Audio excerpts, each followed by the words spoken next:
Hello everyone, आप सभी का स्वागत है आपके अपने चैनल इंजीनियर्स की कक्षा में। और आज के लेक्चर में मैं आपके लिए एक नई प्रॉब्लम लेके आया हूँ और इसे हम अपने सॉल्व करना सीखेंगे। प्रीवियस लेक्चर में मैंने आपको डिटर्मिनेंट निकालना बताया था और दो मैट्रिक्स का मल्टीप्लिकेशन निकालना सिखाया था।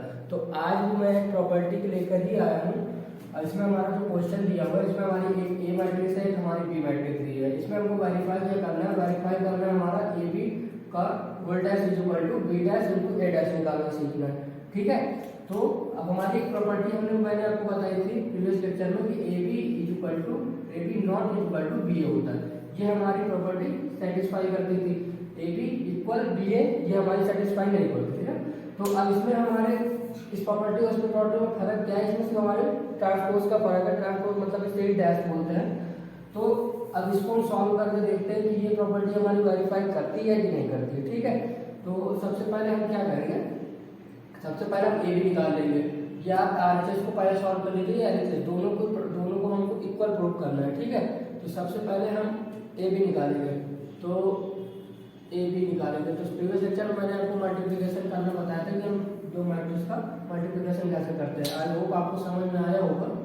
तो सबसे पहले हम क्या करते हैं, पहली रो को पहली कॉलम के साथ मल्टीप्लिकेशन करते थे। तो 1 का 1 के साथ 1 आता था हमारा, बीच में प्लस लगा देते थे। 2 का 2 के साथ 4, -1 का 0 के साथ 0 आ जाएगा। अब इसका फर्स्ट रो को सेकंड कॉलम के साथ मल्टीप्लाई करते थे। तो 1 का 0 के साथ 0 आ जाएगा, 2 का 1 के साथ 2 आ जाएगा, -1 का 1 के साथ -1 आ जाएगा। अब इसमें क्या करेंगे, पहली रो को तीसरी कॉलम के साथ, तो दो जीरो है, 2 जीरो आएंगे तो -1 का 3 के साथ -3 आ जाएगा। ठीक है, अब सेकंड रो को फर्स्ट कॉलम के साथ करेंगे। तो 3 का मल्टीप्लाई 1 से करेंगे तो 3 आ जाएगा, 0 का 0 आ जाएगा, 2 का 0 आ जाएगा। 3 का मल्टीप्लाई सेकंड रो के कॉलम के साथ 0 आ जाएगा, 0 का इसके साथ 1 के साथ 0 आ जाएगा, 2 का 1 के साथ करेंगे तो 2 आ जाएगा। अब 3 का थर्ड कॉलम के साथ 0, 0 का 0, 2 का 3 के साथ 6 आ जाएगा।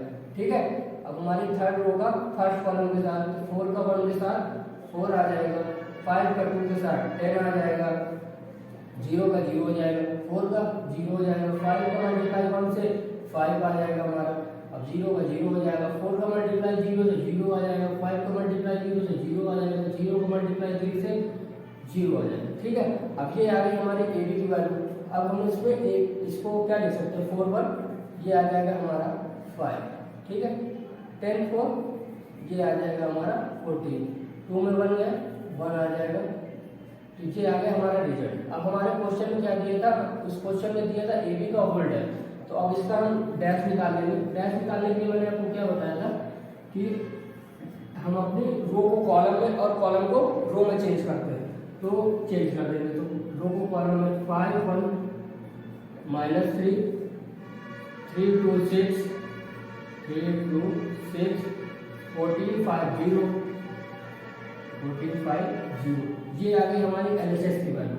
अब इसी तरह हम आरएचएस को भी सॉल्व करेंगे, मगर आरएचएस को सॉल्व करने से पहले आप ये करिएगा, इन दोनों का पहले हम डैश निकाल लेते हैं, तभी हम मल्टीप्लाई कर पाएंगे। अब आप ऐसा मत कीजिएगा बी को ए के साथ मल्टीप्लाई करके उसका डैश निकालेंगे तो वो गलत होगा।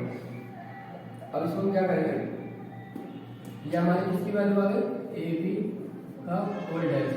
ठीक है, अब हम सबसे पहले क्या निकालेंगे, बी डैश निकालेंगे।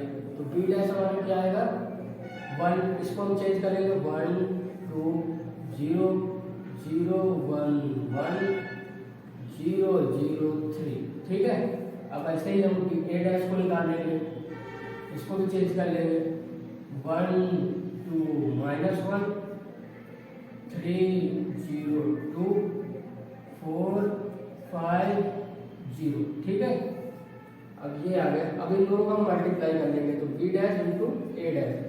ठीक है, मल्टीप्लाई करेंगे जैसे हमने अभी किया है।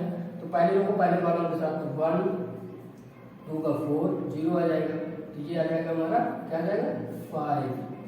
अब इसका सेकंड कॉलम के साथ 3 आ जाएगा, 2 का 0 के साथ 0 का 0 के साथ 0 हो जाएगा हमारा। अब इसमें क्या करेंगे, तीसरी कॉलम के साथ, तो 1 का 4 के साथ 4 आ जाएगा, 2 का 5 के साथ 10 आ जाएगा। अब ये हमारा 0 का 0 हो जाएगा, तो इसको हम क्या लिख सकते हैं, 14 लिख दें, इसको हम लिख देंगे 14। ठीक है, अब हमारा ये जो सेकंड रो है इसको फर्स्ट कॉलम के साथ, तो 0 का मल्टीप्लाई 1 से 0, 1 का मल्टीप्लाई करेंगे तो 2 आ जाएगा, 1 का -1 के साथ तो -1 आ जाएगा। अब इसका सेकंड कॉलम के साथ, तो 0 का 0, 1 का 0 के साथ, 2 का 1 के साथ 2 आ जाएगा हमारा। इसको क्या लिख सकते हैं, 1 लिख सकते हैं ना। अब इसको करेंगे 0 का 4 के साथ 0, अब इसको 1 के साथ करेंगे 5 का तो 5 आ जाएगा, इसको 0 हो जाएगा। अब इसमें भी हम 5 लिख सकते हैं खाली। अब 0 का इसके साथ 0 आ जाएगा, 0 का 0, 3 का -3 आ जाएगा, 0 का 0, 0 का 0, 3 का 2 के साथ 6 आ जाएगा। अब इसका 0 के साथ 4 के साथ 0 आ जाएगा, 0 का 5 के साथ 0 आ जाएगा, 3 का 0 के साथ 0 आ जाएगा। तो ये हमारा रिजल्ट निकल गया है। अब हम इस रिजल्ट में ये देखते हैं कि जो हमारी ए बी का होल डैश की वैल्यू थी वही हमारी B dash into A dash की वैल्यू भी वही आ रही है। तो इससे हमारा क्या प्रूव होता है कि ये हमारी जो प्रॉपर्टी हमको दी हुई है क्वेश्चन में, ये हमारी एकदम करेक्ट प्रॉपर्टी है। तो इसमें क्या है कि ए बी का whole dash is equal to B dash into A dash.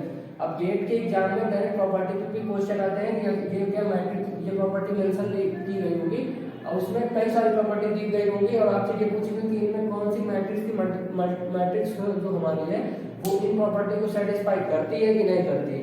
तो अगर ये प्रॉपर्टी दी गई हो तो ये हमारी एकदम करेक्ट है, ये हमारी सेटिस्फाई करती है।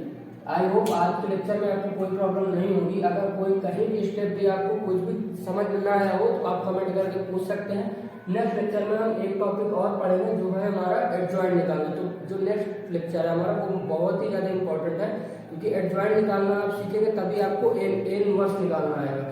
ठीक है, थैंक यू सो मच।